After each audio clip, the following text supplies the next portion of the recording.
Hello mga ka-viewers. Dodong. Good morning mga viewers. Gulay muna tayo at spice lang. Ang ganda ng kamatis nila oh. 197 per pound.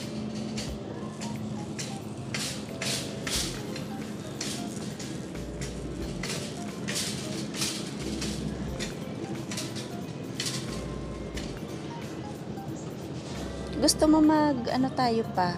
Total meron kang ampalaya dun. Gawa tayo ng pakbet kaso wala tayong beans. May talong pa dun. Yung lima beans. Ang tawagan niya sa lima beans? Sitaw lang. May sitaw pa din tayo dun. Ayan, okra. Wala tayo ka-okra. 6 yung per pound ng okra eh.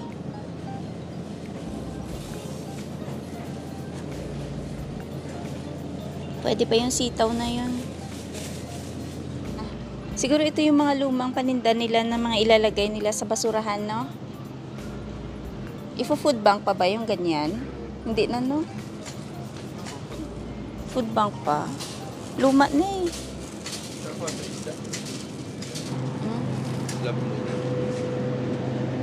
Ito, sa umaga may 50% off sila ng beef. Ayan din. Mga giniling. Pero beef din yan. Madami.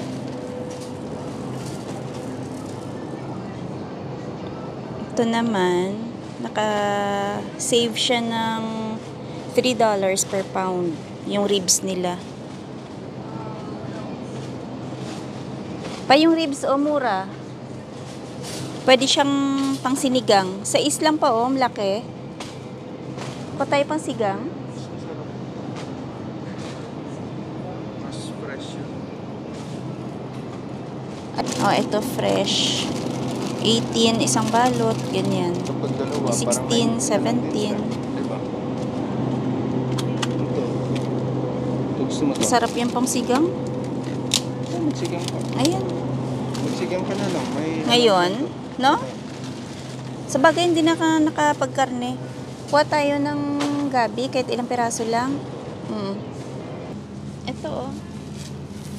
Pwede na to kahit dalawa lang. Ay, shukoy. Shukoy. Pwede na yan. Meron ka na okra, diba? Pwede na yan. Sakto, meron tayong sili doon na pangsigang. Na? Patay ng strawberry na yogurt ni Denise.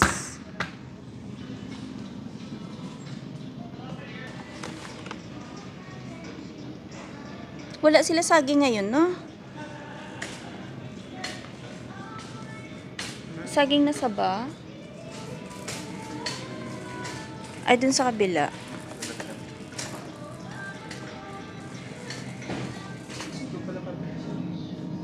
Ay, may kamyas. Ayan pala. Walang dadalhin ni John mamaya itong kamyas na bibigyan niya. Ayun pala. Pero ayan pala. Oo nga, buti may kamyas dito. Sa sigang na. Ayan. Hindi, may pangsigang tayo dun. Pero kuha tayo isa. Magkano kaya to?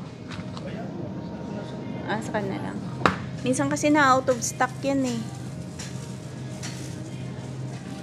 Dito pag nakakita ka ng mga ganyan, kagaya mga kamyas, parang naka-jackpot ka kasi bihira lang yan may ganyan dito ng mga paninda, no? Bihira lang makapasok. So pag may ganyan, tapos sa tingin mo sa sunod wala ng stock, kailangan mo nang bumili. Kasi pahirapan maghanap ng mga ganyang item dito. Kuha muna tayo ng evap. Ito yung binibili ko pagka hindi naka-sale yung Alaska, oh. Kasi dos lang. Isa lang. Tsaka isang condensed. Ayan. Dito tayo sa tagti-3 lang kasi yung Eagle brand 4. Ito 3. Diba? Practical.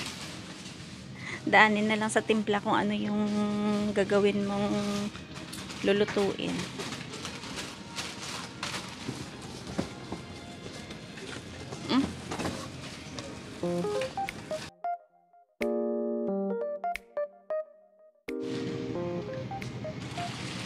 %. Yan. Kuha tayo. August 6. At least matagal yung expiry date niya. Oh, yun o. Pati yung mga chocolate nila dito nakasave 50% off. Yan. Tara na.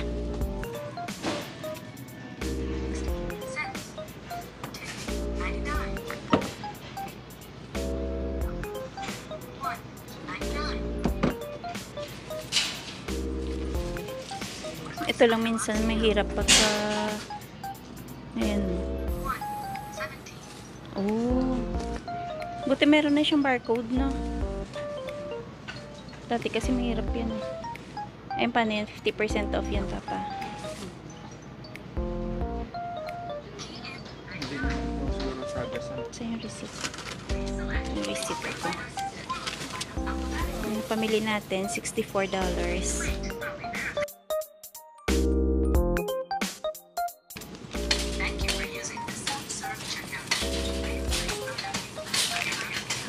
So, iwan muna natin dito.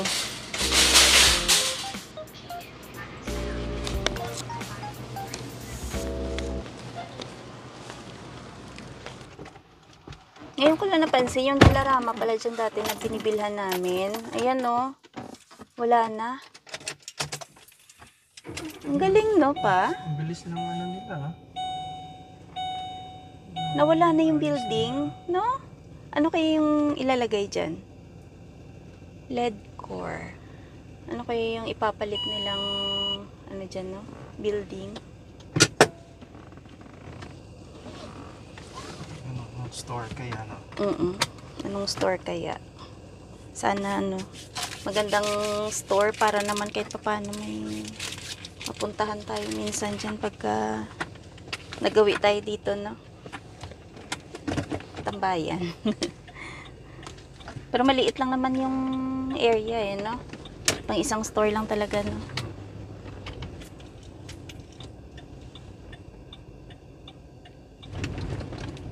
Sabi pala sa news, maraming mga wildfire dito banda sa Saskatchewan. Malapit sa Saskatoon. Kaya pala, ngayon, no, makulimlim. Pero actually, hindi siya kulimlim, eh. Ano siya, eh. Gawa ng usok. Hindi nakakalabas yung araw. Laklak pala tong puno to. Yan, ako. Nga.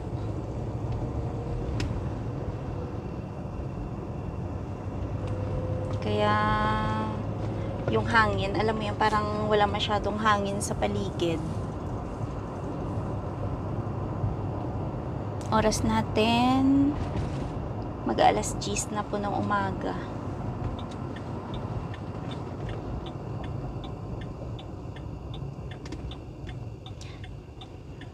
Sabi ko kasi parang gusto ko ng melon kasi pagdating ng halimbawa sa hapon pag mainit, parang gusto mo ng, alam mo yung may iniinom ka na or kinakain ka na parang Gumawa ka ng ice. medyo malamig. Alin? Gumawa ka ng ice. Oh, meron akong yelo dun. Gumawa akong yelo na binalot ko sa plastic. Yung pang yelo talaga na plastic. Galing pang Pinas yun, eh. Yung nagbigay sa akin. Si Denise naman gusto niya sana ng pakwan kaso na wala namang pakwan doon sa fresh ko. Ilan-ilan lang yung nandun ng mga melon tsaka yung cantaloupe. Ay, cantaloupe. Hindi pala yung isa, honeydew. May isi-share pala akong kwento ng isang kabayan natin na pumunta dito bilang TFW. Nagtanong siya sa isang group, eh. Sabi niya, meron daw ba siyang babayaran sa employer niya in case na gusto na niyang mag-resign kasi nga gusto niya niyang umuwi ng Pinas. Tapos may nagtanong, bakit, ano bang naging reason, bakit ka uuwi? Tapos ang sagot niya, halos daw walang natitira sa kanya sa sahod niya kasi halos napupunta lang daw sa bills. So, siguro, dahil Quebec, mahal siguro yung cost of living doon, no? Uy. Hindi siguro hindi sapat ang kinikita niya sa Sa mga bayarin niya. tsaka kung anong bills ba mayroon siya. Bakit hindi Utility kasya? bills. TFW, ibig sabihin, siya lang muna nag-iisa pa. Kaya nga, alam ko. So siguro, baka ano lang. Anong mga bills mayroon siya, bakit hindi magkasya? Baka naman kasi yung trabaho na pinasukan niya is ano lang, hindi ganun kalaki yung sahod. Kasi yun nga, sa ganung kwento, no, hindi mo masasabi na once na nandito ka na, masisecure mo na maging maalwan buhay mo, maging matiwasay na yung pamumuhay mo, pati ng pamilya mo. Kasi yun nga, nakadepende yun kung anong trabaho yung mapapasukan mo, saang lugar ka mabebase. Kagaya nito sa kanya, sa Quebec nga, medyo mataas yung cost of living doon. Kaya siguro hindi niya mapagkasya yung sinasahod niya against doon sa mga bills niya. Renta ng bahay, kuryente, mga ganun. Tsaka tungkol doon sa contract niya, na kung yung tinatanong niya na about kung may babayaran ba siya. Sa employer niya, oo nga. Siyempre nakalagay naman doon sa kontrata niya na kung unfinished contract, Kung anong magiging consequence, no? magbabayad siya ng mga ticket niya sa aeroplano, kung ano yung mga ginastos Oo, dito, kasi di ba? naka-indicate naman Kasi- siguro doon. Kasi yung sa mga ibang kumpanya, ganun eh. Sa ibang agency, ganun ang ginagawa. Minsan yung mga napapanood ko kay Tulfo, ganun, binabayaran nila yung ticket pag hindi nila matapos yung kontrata. Pero part ng Middle East yun, hindi dito. Oo. Pero dito kasi mostly hindi na binabayaran Yung mga Oo, kasama na yun sa gastos ng employer sa iyo, gastos. no? Oo, yan ang mga gastos ng employer na hindi mo na maibalik. Mm. Kahit din naman sa amin, kita mo dito marami nang pinauwi sa mga Lamia na hindi naman pinabalik ang ginastos sa kanila. Diba? Kaya yung sabi niya, ano na lang daw, uwi na lang daw siya ng Pinas, tapos babalik na lang daw siya sa barko. Kasi siguro, nagbabarko siya before siya nagpunta dito. Siguro, syempre, yung mga kababayan natin nag-expect kasi na halimbawa pumunta sila dito sa Canada, ang goal siguro nila na madadala nila yung pamilya nila pag na PR na sila. Kaso mo, ito yung naging case ni Kabayan. So, parang hindi niya na-anticipate siguro na magiging ganun yung sitwasyon niya. Kaya siguro ganun, Kasi hindi naman po pare-pareho yung magiging sitwasyon, 'di ba? Merong iba na naging successful pagpunta dito, maganda yung naging trabaho, baka sa kanya nga yung trabaho niya is yung hindi ganoon kalaki yung sinasahod, kaya hindi At saka ang nagiging mahirap. sapat. At saka ang mahirap siguro diyan close. Oo, work permit. Ganun Naka-close nga. siya. Isa pa Kasi kung yun, hindi siya naka-close, pwede siya mag-apply sa iba. mag part-time Ganun May nga chance pagka na TFW pa, may no? option ba Mm-mm. na kinukulang ako, pwede ako Part-time. part-time. Kasi sa case nyo dati ganun, no? Naka-close work permit kayo, no? Hanggang ngayon din naman, lahat ng mga Baguhan. sa amin, naka-close siya. Ang maswerte lang sa ngayon, karamihan sa kanila, PR na. Yung iba nga, nag-resign na Dahil na PR na. dahil na PR na. Oh. Yun. Pero choice nila yun, hindi naman maharang ng yan, ng company. Choice nila yun eh. Ikaw na lang. Bibili mo na si Dadong ng kape. Nagpakape si Mayor.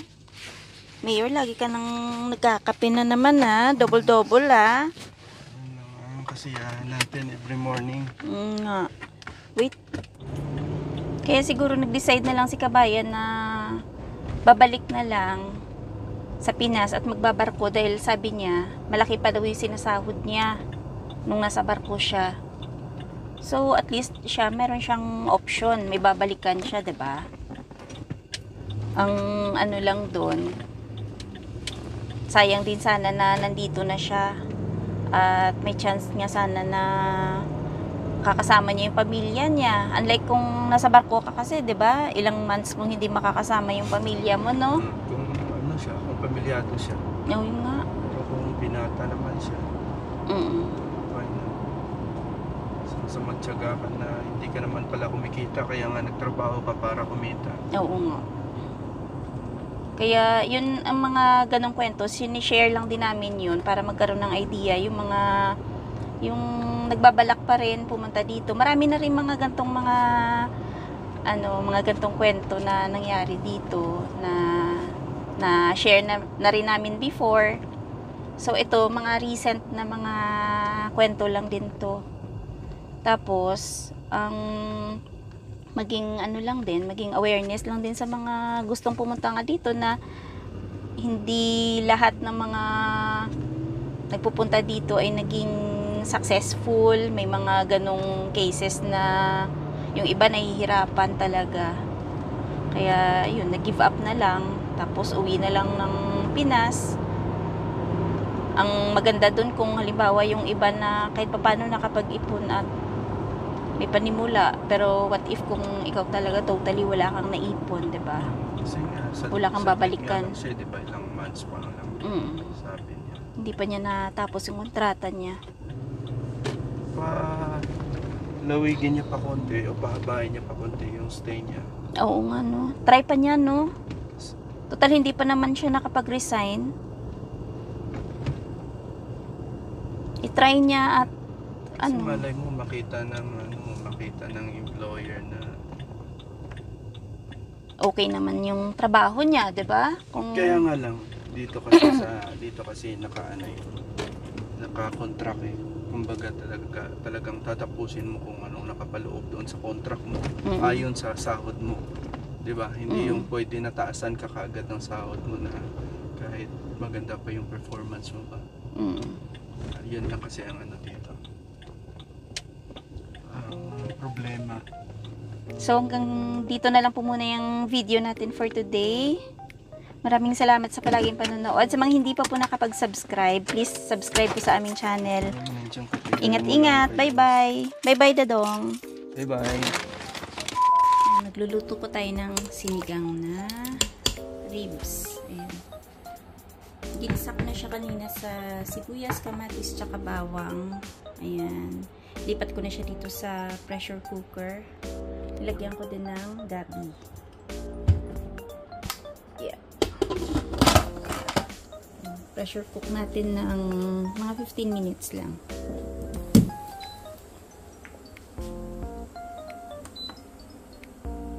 Tapos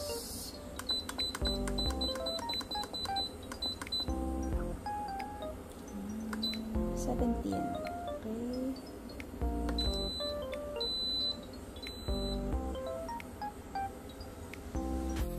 So, medyo mayaman tayo ngayon kasi kompleto yung ating gulay para sa sinigang.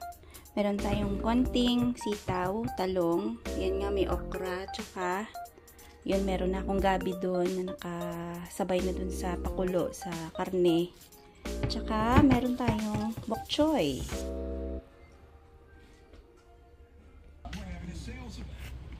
Kunin na natin tong sili. Lagay natin doon sa sinigang. Ganda.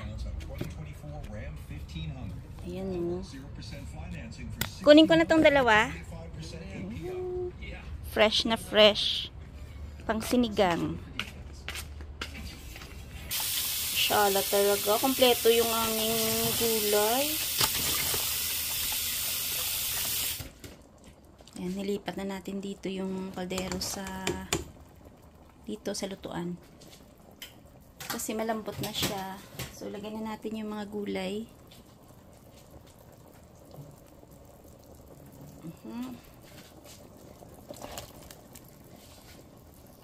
At ang espesyal na sili.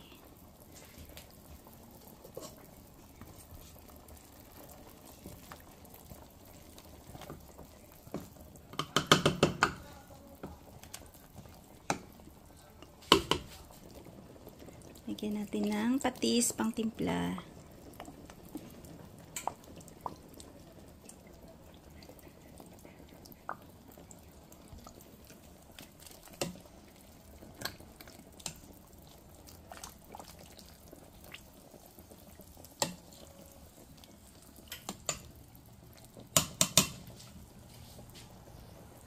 Palambutin na lang natin. Tapos lagyan natin ng sinigang mix.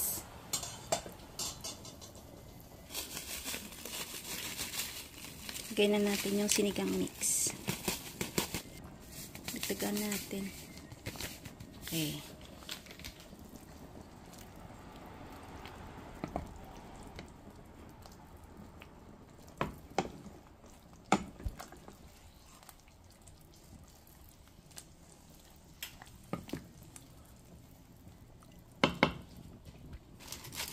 Add na natin to.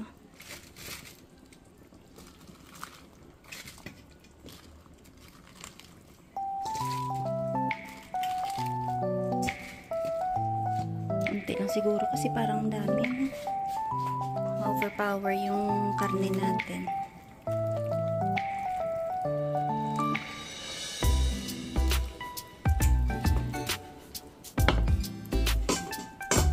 Pwede na. Dagdag na lang natin. Unti na lang eh. Ayan, para maraming gulay. Ayan o. Sarap ng gantong sinigang yung kompleto yung gulay. Hindi tinipid.